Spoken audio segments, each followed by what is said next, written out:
এগুলো কি পাতা, এগুলো কি নাম বললেন? আমরা অমলিশ বলি নেপালিতে, অ্যাকচুয়ালি থাইলোসিনা স্পিসিস। থাইসোলিনা। এটাতে কি হয়? ওই ফুলঝাড়ু হয়। যত ফুলঝাড়ু গুলো দেখি আমরা এই থেকেই, পাতা থেকেই, এই গাছ থেকেই হয়।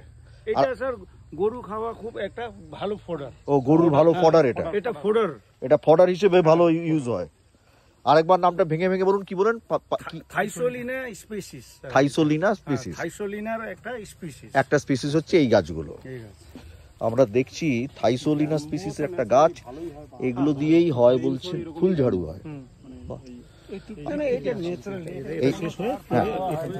এটা থেকে ফুলঝাড়ু এগুলো আসে। আচ্ছা, আছি আমরা মংপুতে, দার্জিলিং জেলার মংপুতে। বিভিন্ন অফিসারদের সঙ্গে ঘুরে ঘুরে দেখছি আমাদের যেসব গাছ এখানে চাষ হয়, যেসব গাছ এখানে পাওয়া যায়, সেটাই দেখছি ঘুরে ঘুরে এই মংপুতে। অর্কিডের গাছ খুব ভালো থাকে। অর্কিডটা 20 বছর থেকে যাবে, জুরাসিক যুগের। মানে কোথায় অর্কিড গাছ, কোন জায়গায়? এটা ট্রি ফার্ন।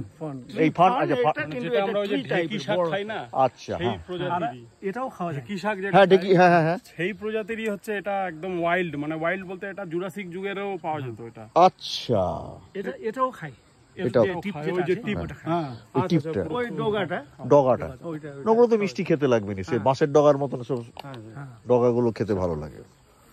যা ঘুরে ঘুরে অনেক কিছু দেখলাম, এবং আপনাদের সঙ্গে থেকে অনেক কিছু পাহাড়ি গাছগাছালির নাম, তাদের খাওয়া, এবং আপনি আমাকে যেটা আমরা খাওয়ার সময় খেলাম, কি যেন, নেটেল। এই কেটেল আর নেটেলে গন্ডগোল হচ্ছে। আমরা নেটেল শাক খেলাম, অত্যন্ত ভালো শাক, আর পাট শাকের মতন খেতে।